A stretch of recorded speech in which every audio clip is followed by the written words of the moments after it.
getting to the point where he even thought about, hey, I might even just go Cloud versus Sonic if it gets a little bit too rough. So who knows if he'll actually bring that out. But I think just looking at this match, it's an uphill battle for Locus, just going by the matchup. Cloud. Yeah, I know. I was surprised too. I mean, honestly, at this stage of the game, I feel like a lot of people are going to be using multiple characters. And if anyone gets mad at the player, that means you just don't respect the fact that they're trying to be, they're trying to win. At the end of the day, you got to use whatever tools are at your disposal. If that means counterpicking either a stage or a character to get the W, then so be it. Yeah, especially with there's being so many valuable characters in the game. There's no reason not to. Yep, and right now, I believe this might be a hand warmer at this moment. I want to say it is, but like Como is so patient sometimes that he actually can play like this in a real match. This is actually a real game. I'm so sorry, everybody. Let's get straight into it. Yeah, Como is not taking any risks at all against Locus. Part of what makes this matchup so difficult, I feel, is that having the multi-hit property of the spin dash, every time Locus tries to jump in with a focus, he's in danger of just getting interrupted every single time.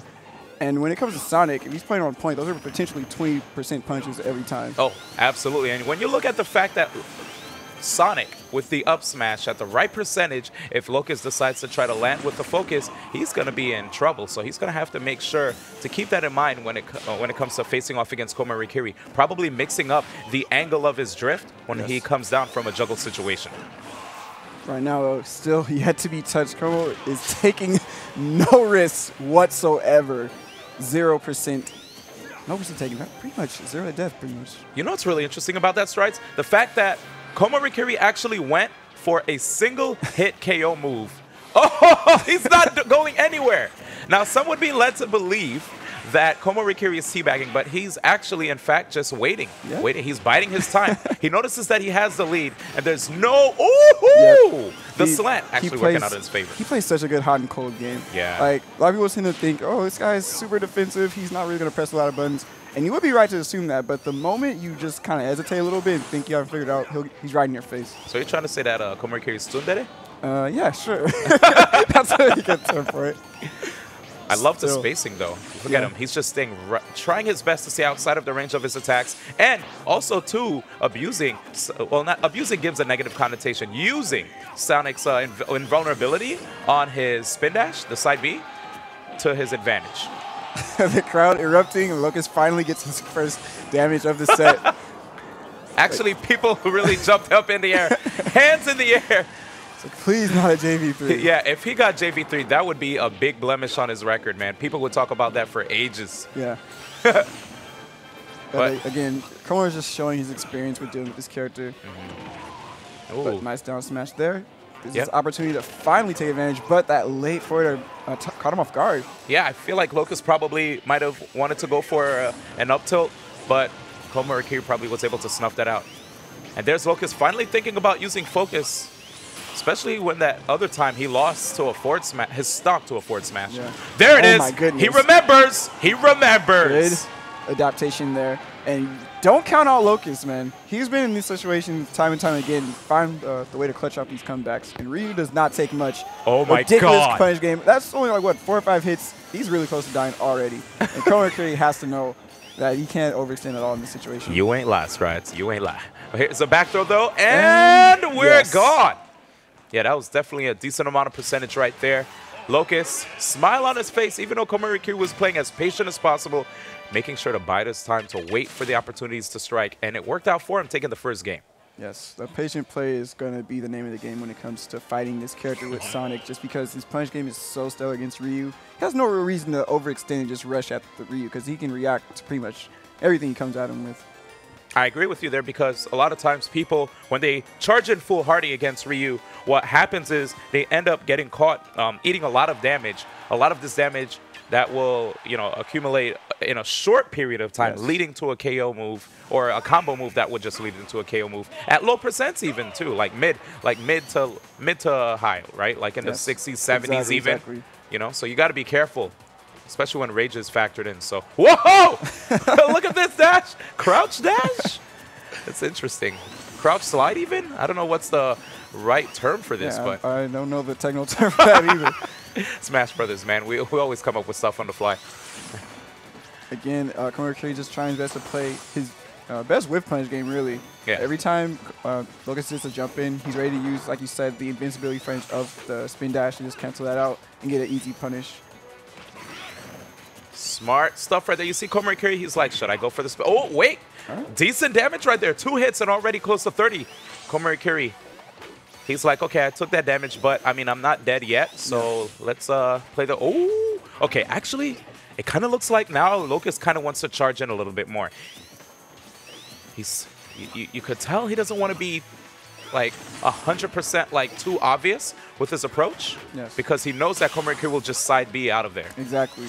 See? I mean, already he's off to a much better start than getting the last game.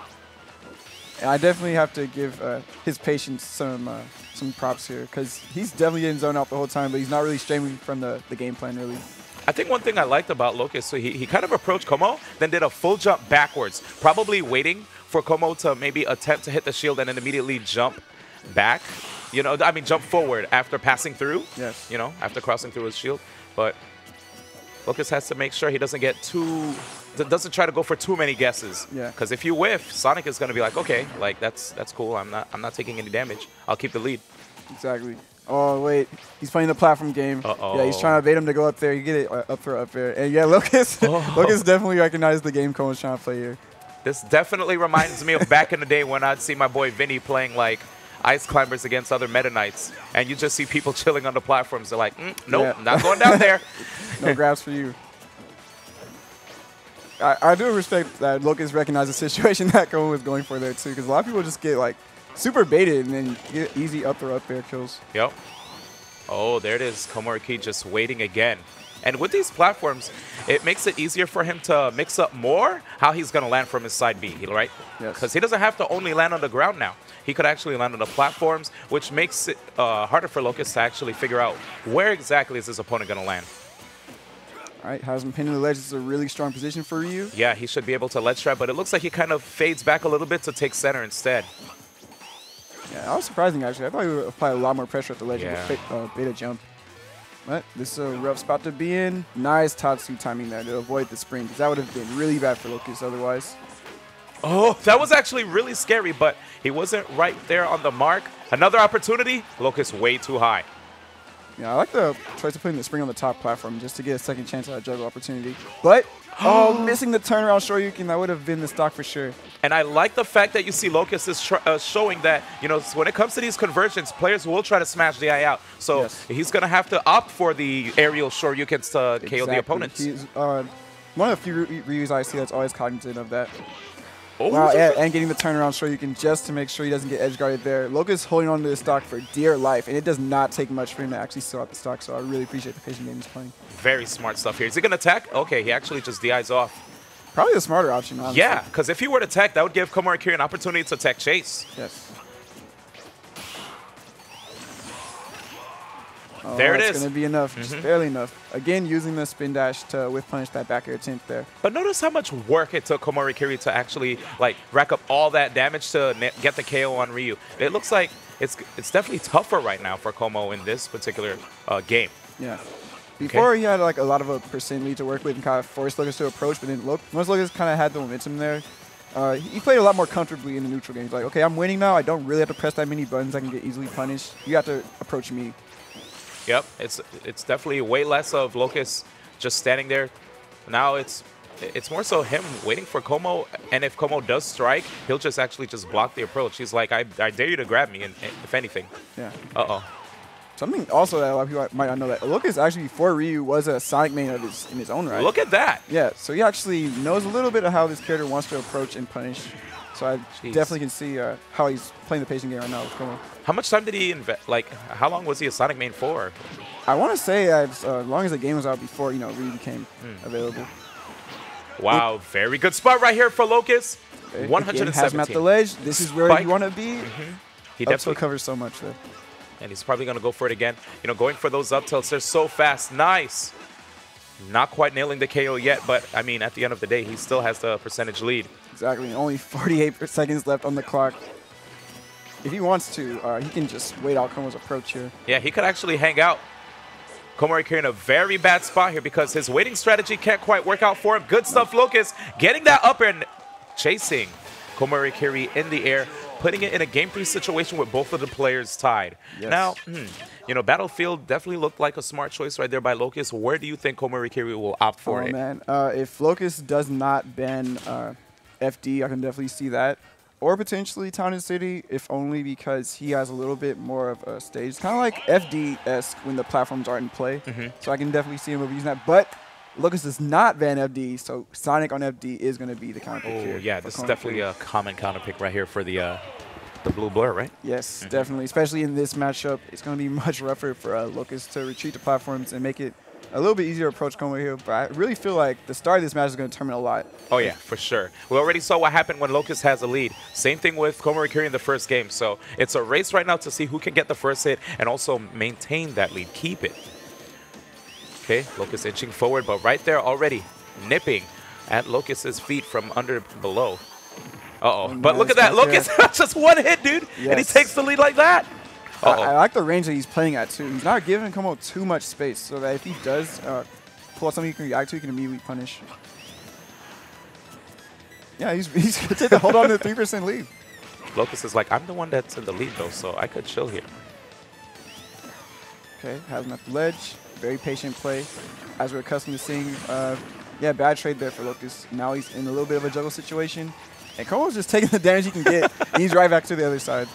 And I respect it, man. Like, a lot of times players that are watching don't quite appreciate the amount of patience that goes into volatile matchups, right? It's like, okay, you know, when you go against somebody who's as high of a level as komorikiri, or even Locus too, right? Yes.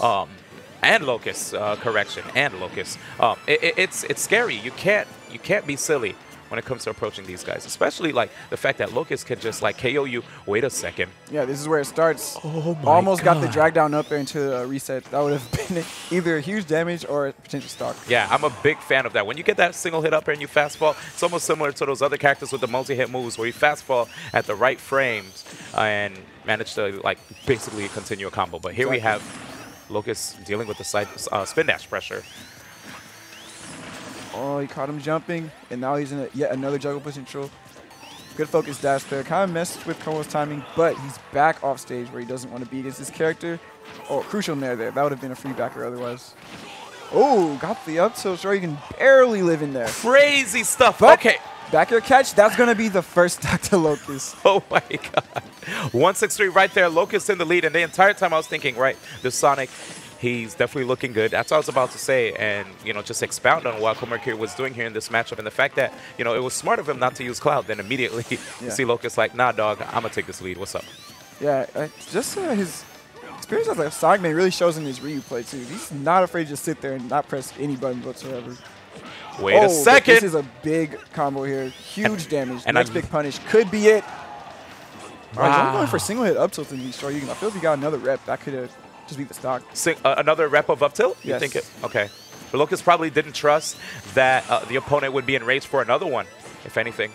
And now Locus, he has to remember too that, you know, oh, good stuff right there by komorikiri. Locus has to remember that, you know, focus, I see him busting out a couple times, is not probably the best tool against Como. Maybe he's using it to bait out an option from Como. It would be a pretty solid strategy just because he can cancel it if he has enough range. Exactly. Here it is, Locus with the lead. komorikiri already at 93%, the big changeup from, like, the first stock. Yeah. Again, got the single hit up there into the jump shot. You can pop him up just high enough for that to be a kill confirmed.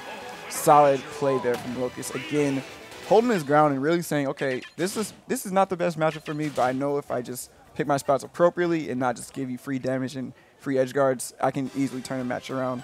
And that's put him in this one match away from closing out this set. Definitely an interesting scenario right here. komorikiri was doing a lot of meditating, probably thinking really hard, figuring out what he needs to do in this matchup in order to gain that W. Locus, already coming into the matchup, like you said before, has a lot of knowledge when it comes to Sonic, right? Yes. Going into this, he's definitely warmed up. He knows what to do. You know, you're in the best position against somebody if you main the character prior. Like, you know the ins and outs, the intricacies of the character, the strengths, the weaknesses. And right here, Locus, he's definitely showing that in his play. Might have been a bit of misinput there, or a really good DI from komorikiri to get out of that doping setup. Yeah, I was actually expecting the Tatsumaki. Do you think he would have been able to nail it? Yeah, I definitely think so. But here it is.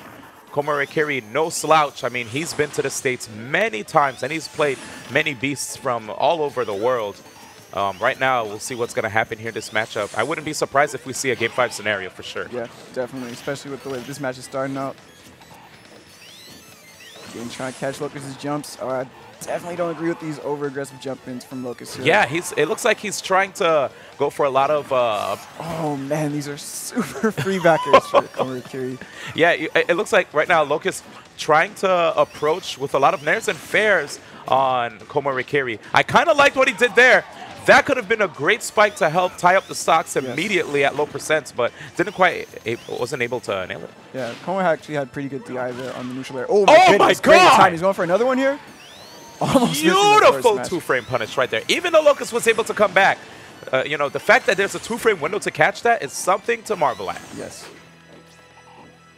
Okay, Komo's playing the hit and run strategy. Jab one into the spin dash.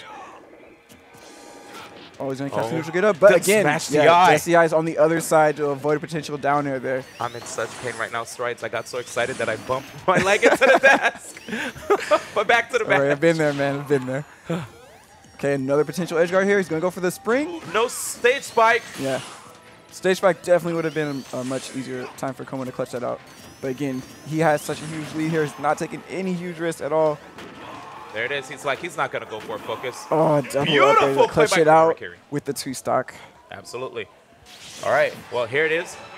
Game 5 scenario. Like I said, you know, I wouldn't be surprised if I saw that happen between both of these guys. And we're going to have to see what's going to happen between both of these cats, you know? Yeah. Locus does have the counter pick advantage. He has a plethora of stages you can possibly go to. He did have a pretty good showing on oh, all right, he's going to let him go back.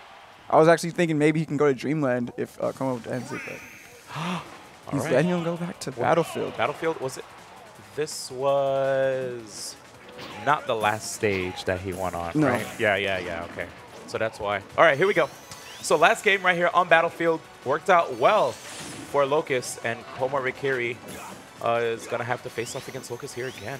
Yeah, see if he can actually figure out why he struggled in that last match and turn this into a set win here. But basically, the platforms really helped Locus to mitigate a lot of the spin dash approaches and not really have to worry about chasing Sonic too much because there's not as much of a huge base stage like FD. But this is a huge platform conversion here. Yeah, but right there we saw Komorikiri able to escape and also able to convert a little bit off with the platform. Only a 1% differential there in comparison to Locus. Okay, going from one side of the stage to the next. Locus trying to pin Komorikiri down here because he knows if he just gets him in one spot, he can get a lot of damage, but watch the jump-ins, and Komo is ready for that punish every time. But, you know, just like I said before, I never want to get too comfortable when I'm facing off against Ryu, right? Oh my God, there's a spike! Just, what did I tell you, man? I feel like the script writers are like, good job, D1. You said it at the right time, and here it is. He just wrote it in the book. But Komorikiri strikes chasing back. him super deep off stage. Once Locus is kind of forced to recover high there, it's very easy to snap, catch that Tatsu snap with the back air. Such good range on that attack and a very good knockback growth. As you notice, Komorikiri kept using the move over and over, and closer and closer as he got to the blast zone, he was able to finally close out that KO. Very good spacing by Komorikiri. Oh my God. Yeah, just walking right outside of range, getting those F tilts. And it is a multi-hit move of its own too, so you can actually beat focus attack if you wanted to land with that option too. And there it is, Komo racking it up. Yep, safe play here, just getting right outside of range where Locus wants to land and getting the reset damage. 81% unanswered here. And that's a pretty huge lead for Locus, or Komo, if he chooses to play like the defensive game. Yeah, but already you see Locus already on the hunt. He understands that it's almost do or die mode, and this is kind of reminiscent of Snake and Brawl when he's at Snake is at hypersense, right? Right. You still don't exactly feel like the battle is over, especially when he's at 100, because you know that it takes way more percent to get rid of him. Exactly. So here we have it. This Ryu at high percents. And yet, you know, you see Komorikiri, he understands the situation. Yeah. He's like, yeah, I'm still going to keep to the game plan. I can't get too comfortable here. It's game 5, and I'm in losers. Exactly. Oh, we just saw a bit of a scratch. Oh, he got a grazing hitbox. Unfortunate there for Locus, but this is a big punish. All it takes is a 1. Oh, doesn't get the sweet spot in there, but he's getting pretty good damage here. Again, nice timing on the spin dash to beat out that focus. Oh, and good spin shot right there to fly over the edge. Locus is looking for that hit so hard. Yeah. He's like, all right, 34%. That's fine. Oh, that's all my it takes. God! Oh, my goodness. Okay, Tatsu. Oh, he's Shoryu's back. Yeah, Como cannot relax for a second here. It doesn't take much for Locus to swing this match right back in his favor. He might even be looking to go for a platform player off the top if he gets an up throw. Nope, he's not going to go for the chase. Going to see if he can bait out a focus there and get a punish. Again, does not take much. If Locus is able to get an up tilt block, he can actually potentially get the kill with the rage he has right now. He is hunting right now so hard. There's the back. He misses the opportunity, but that's not going to be it. Barely mistimed the spin dash. Oh, crowd going nuts right now, too. It doesn't take much. The double. One more. Oh, he missed his opportunity. Oh, he went for it. He went for it all. Oh, my goodness. And Como's holding his heart. He went for the Mr. R special there. If you remember, eliminating Mr. R Zero Saga with the same setup, double up air to Shoryuken off the top. Oh, man. Do or die play right there. I feel like if he actually waited for the air dodge from Como, he actually could have gotten that Shoryuken to connect. Might not have killed, but it would have been a really good spot to be in. But by the skin of his teeth, komorikiri eliminates Locus and moves on in this top 8. Really scary stuff there. It's crazy to say, like, this guy has you, like, you're at, like, what, 40%, and this guy's, like, pretty much 140, and you're the one who has to play incredibly safe because you never know. The next big punch could actually be your stock. Do you want next? Yeah, no heart attack. No. Honestly, man, it was very, very scary seeing what was happening here. Here we're going back to the Lilac game. And this was Locus with the adaptation, noticing that he lost the first stock to a forward smash. Said, Como, if you do that again, you're going to get focused, dog. And he did. But Como managed to get his opponent right to 154%, where he was confident enough to get the backdoor to finish it off. Yeah, super close. Another crazy Game 5 set from Locus. I feel like a majority of his sets go to like some crazy last hit Game 5 scenario. But just this time, not able to clutch it up. But there it is. Right there, I actually thought that was going to be the end of Locus. But then Locus was like, no, don't worry. I'm going to still follow up and try to intercept. You know, really good stuff to Locus, showing that he does have knowledge when it comes to the matchup, like we said before. Yeah. But